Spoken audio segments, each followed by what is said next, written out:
Representative Howard is one of our newest members of the delegation, and she has hit the ground running. Let me tell you, she is everywhere.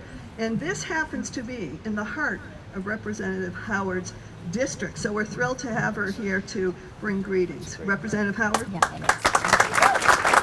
thank you, Senator. Wow. Good morning, everyone. It is so great. I have lived and worked here in the city of Lowell for over 30 years. So when you're out in the community, you hear everything, and they share with you everything. A lot of learning. I learned quite a bit. Did you decide to run for office? Was that always your end goal? Oh my gosh. Oh my gosh. Woke up one day and went, you know. No. People pushed me for years, Yeah. like at least a decade. I never considered running for office, Yeah. you know? Before I was elected, I served on 12 different nonprofit boards. I didn't know how to say no because all these nonprofits, they're all important to me. I wish there's more than 24 hours a day that I could say yes to all. The first one that they invited me to serve on, they said, you would be the perfect person to serve on our board. Being a refugee, being a genocide survivor, being a woman, being a mother, you can be the voice. And my passion is really just to serve the community. Well, my love. Thank you so much. Really, my role is to be accessible and responsive. That is my job. That's what I was elected to do.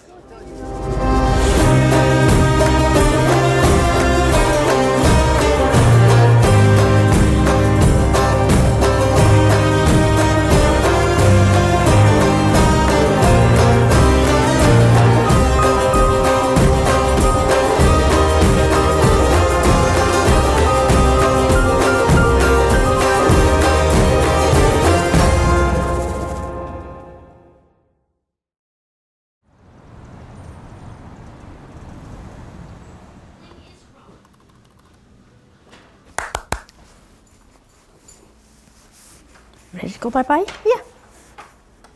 Come on.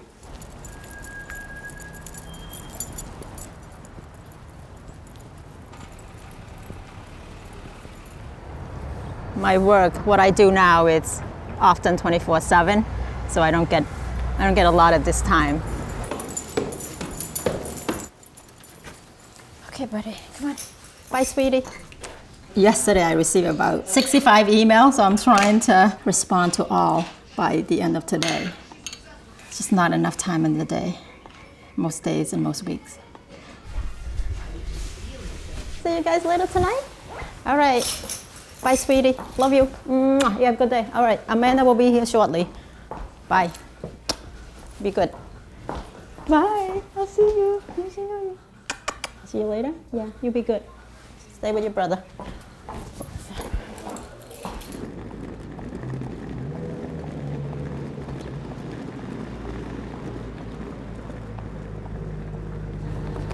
Sắc so bye to me. Sắc so bye. Lowell is unique because Lowell has the second largest Cambodian population in the United States. How are you? Good to see you. Yes.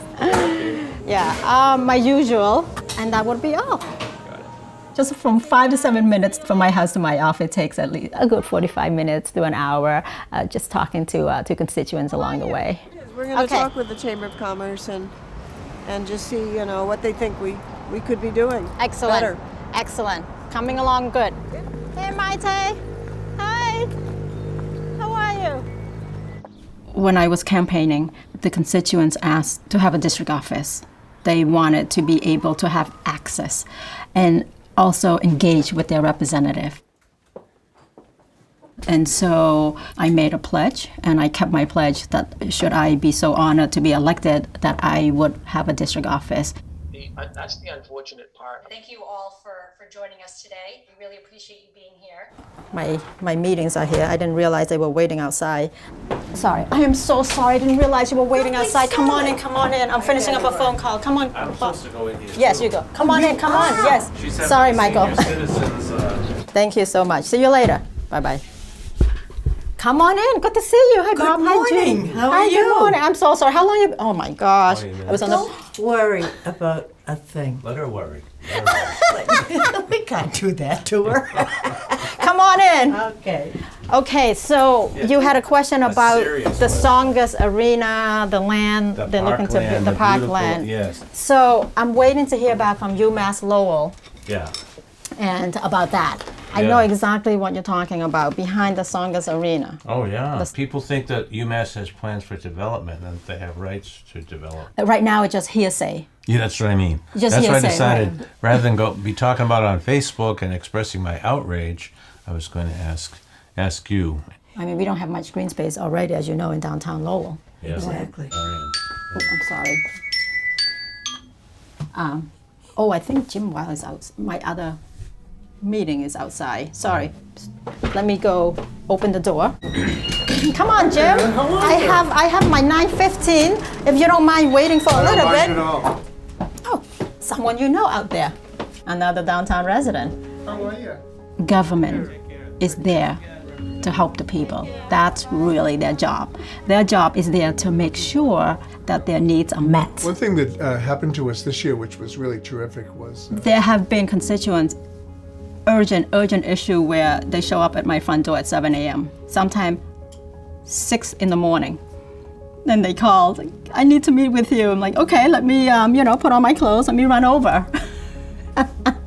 well, you're doing a great job. Keep it up. Thank you. Thank you for what you're doing in the community. Takes a village. It takes a village. She cleans the trash on the streets. She does everything. She's a hero. Take care. Bye, Jim. Thank you so much. You're welcome.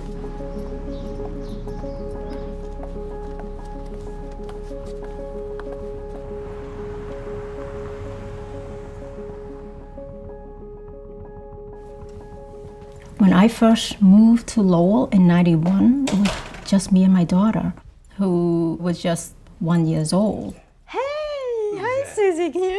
Who's that? How are you? Oh that my Mama? goodness, hey. Is that Mama? Mwah. I didn't see you all day. Oh my goodness, I miss you. Oh.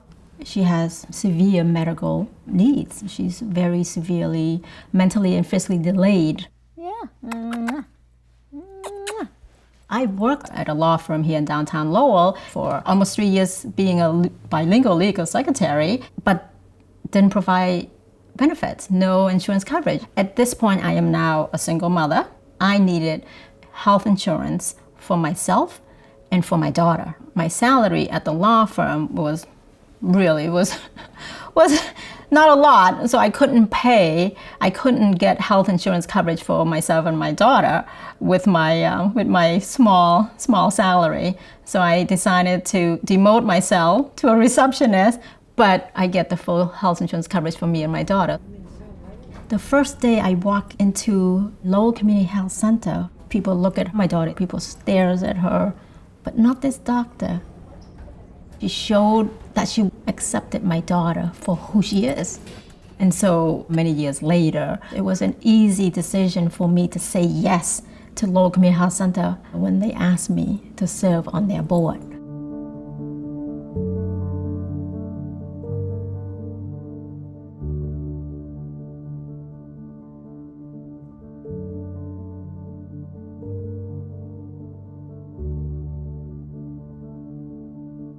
What occurred in Cambodia between 1975 and 1979 was an absolute universal tragedy. The Khmer Rouge instituted a draconian step of forcing hundreds of thousands of people to leave Phnom Penh, to go to the countryside, to work as slave laborers, where many of them were going to face death. The crimes during that period were some of the worst crimes of the 20th century, certainly after the Holocaust in World War II. At the age of about 5 years old, I didn't understand that. Where are we going? And I remember my mom and dad pushing my maternal grandparents on a little cart, and me and my siblings were walking behind with so many people, just keep walking. Now we're surrounded by complete strangers, and I didn't ask much question to my mom and dad. I just realized we're no longer at our home, but now we're at a different home. My younger brother passed Shortly when we got to that village, he passed. And then my maternal grandmother passed after. And then my maternal grandfather. And then my sister. My dad and I, we were in line waiting for food. And I remember two men on bicycles come over while we were in line and just grabbed him and took him away. And I remember walking back home by myself, and my mom, as soon as she saw me walking back by myself, she knew right there and there and that he's not coming back.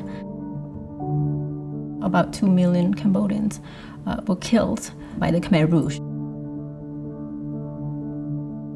So now at that point now, it's just my mom and I. So 2.5 years later, we got approved for resettlement to the United States. And we arrived in the United States as refugees. Are we moving somewhere else next? Where's next? Where to next? Every single day, where to next? From that where to next, we were never really comfortable at anywhere. So I've just been running for many years.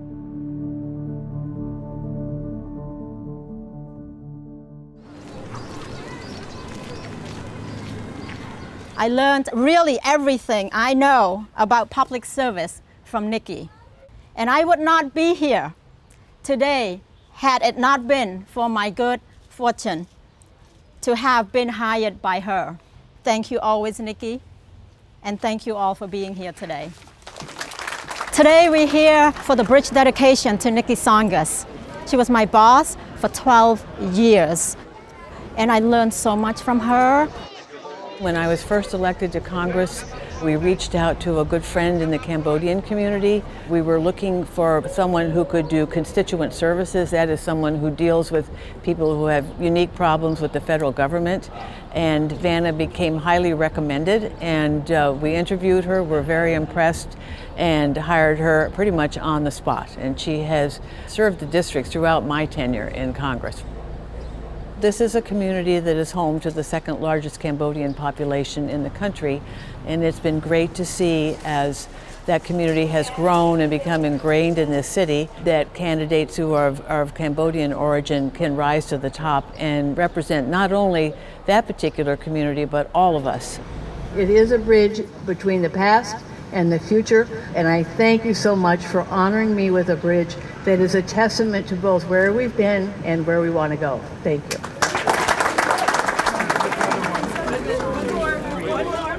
Ooh. Oh.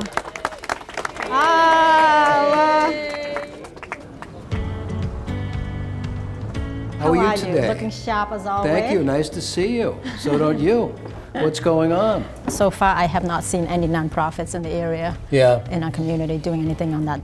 Oh, that's evening. great, Yes. because it's going to be a great event. Yeah. We really haven't had a big fundraiser for you so far.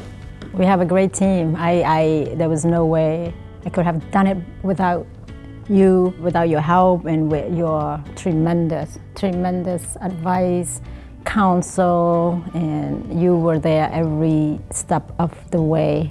When the pandemic hit, who was the first person to pick up the phone and start delivering meals to folks who otherwise might not have lunches, for example, for school kids who weren't in school? It was Vanna.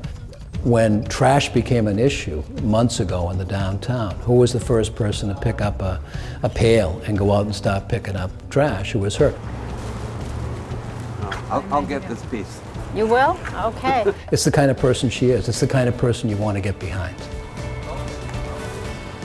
The fact that she actually puts in sweat equity and, you know, gets dirty out here. I mean, we're out here in the summer and the heat and everything, and picking up trash. So I mean, I think it's inspiring for the other people in the neighborhood. That's why we've gotten an expanding group of people helping out.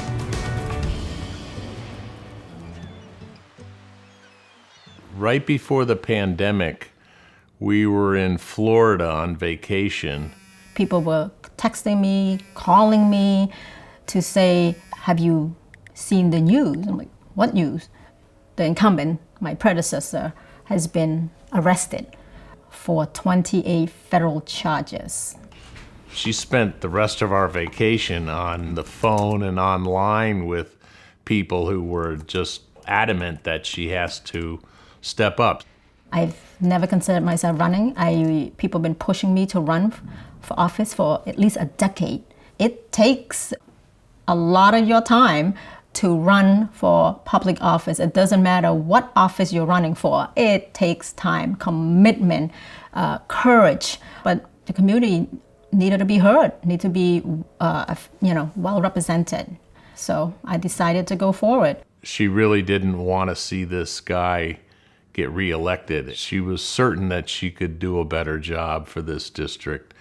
Whether she won or not, she was going to take the chance. When you indicated that you were going to run at the start of the pandemic against a multi-term entrenched incumbent who was very popular as a first-time campaign, it blew a lot of people's minds. She was going to run against probably the most popular politician in the area. The odds weren't with her. We always supported her and advised her that you're going to win, there's no question about it. But in my heart of hearts, I just felt the odds were against her. There were challenges during the campaign. I was at a voting location holding my sign, and some of my friends were right next to me holding signs. Across the street, a white man said to me, "Go back to your country, you don't belong here." Within a second, it just brought me back to '83. I was in high school, I was in a classroom, and a boy in the classroom, he said to me, "Go back to your country." Out of the blue like that, just looked at me and said, "Go back to your country." I didn't know how to respond at that moment. It just hit me hard, and I just started to cry. I remember other students were laughing, thought it was funny. So when it happened to me in the classroom as a freshman in high school in '83, and here we are in 2020, we still have someone telling someone that you don't belong here. We received threatened messages. I was scared for my life, for my family's life, and my volunteers. I considered dropping out. My team and my supporters said, "You went through worse. You survived a genocide. You got this. You can do this." So I got that reassurance from the community and from my team to keep going with the race.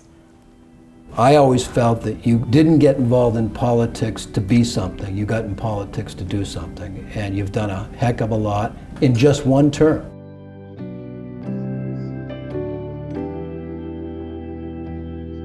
When I found out that Vanna had won the election, first of all, I wasn't surprised because I know how hard she worked, but I was absolutely thrilled that she'd been successful, given that it was an especially challenging time to run with COVID so front and center in our daily lives, and it really interfered with sort of the normal ways of campaigning. But Vanna overcame that, as she has so much in her life. I couldn't believe it. With how the race shaped up, I was still kind of surprised by how big she won. I didn't think she was going to win like that. She clobbered him. It blew my mind that she did so incredibly well. And now she's showing us why it was so important to get behind her, because she's working 24 hours a day in support of her constituents, and people realize that. The work doesn't stop because the issues are so important. And so I hope to continue to make an impact in the community. Being a legislator is a learning process. You can't know everything, but you have to be ready for anything. You have to commit to mastering the material so that when you take a vote, you know what you're doing and why you're doing it. And you have to stay connected with the people you represent. And I have no doubt that Vanna will be successful on all those fronts. I don't like the word politician. I prefer to call myself a public servant. I am here to serve the public.